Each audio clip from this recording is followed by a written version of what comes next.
हमको समझा एकटा दुर्गा भगवती के गीत गाबि रहल छी।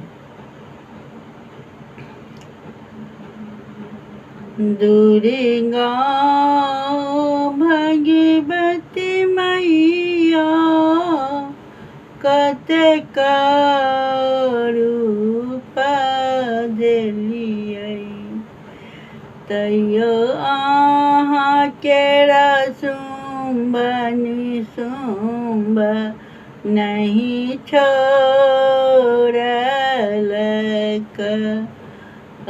दुर्गा भवानी है मैया अहाँ के कते कष्ट देलक।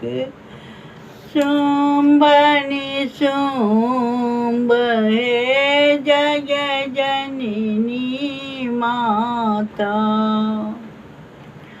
ओ त पापी अधर्मी ओकरा नहीं जनतब छलै।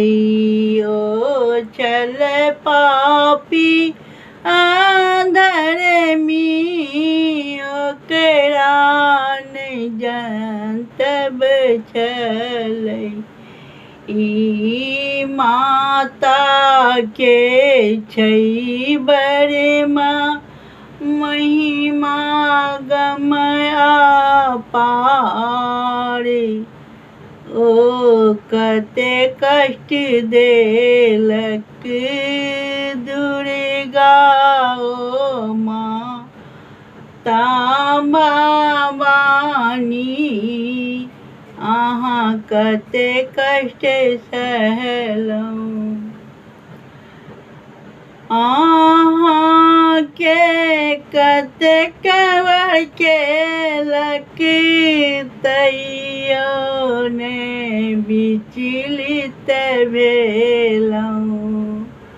ओ नहीं जानै छलै माता के महिमा अधर्मी पापी ओकरा नहीं छलै।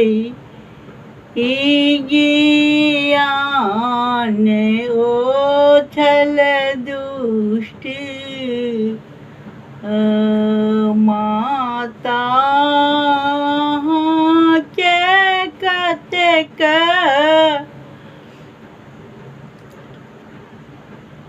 नष्ट देलक तैयो नहीं हरि मानलियनि।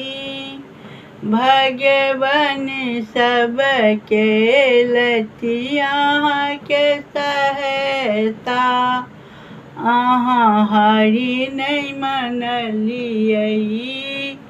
ओ शुंभ निशुंभ अपने मर गेल अहाँ नहीं हरिलहुँ।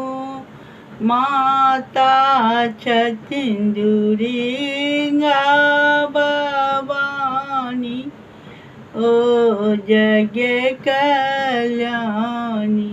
नाम गलती सलती नाम औरत के महिमा अगम अपार छै और सब पुरुषे सब करै छथिन। जहन मुश्किल अबै छनि तऽ औरत के शरण में हुनका जाय पड़ै छै, नहीं तऽ ओ कहावत छै जे उधिया लगै छै पुरुष आ जहन ओहिमे पानि ढारि दै छै तऽ दूध में तऽ अथी भऽ जाइ छै, मिझा जाइ छै। तहिना पुरुष के होइ छै जे आब स्त्री से टक्कर लेलखिन, मटिया मीठ में मिल गए सुगनी सुन। जय माता रानी, जय माता रानी। बड़ महिमा गम अपार।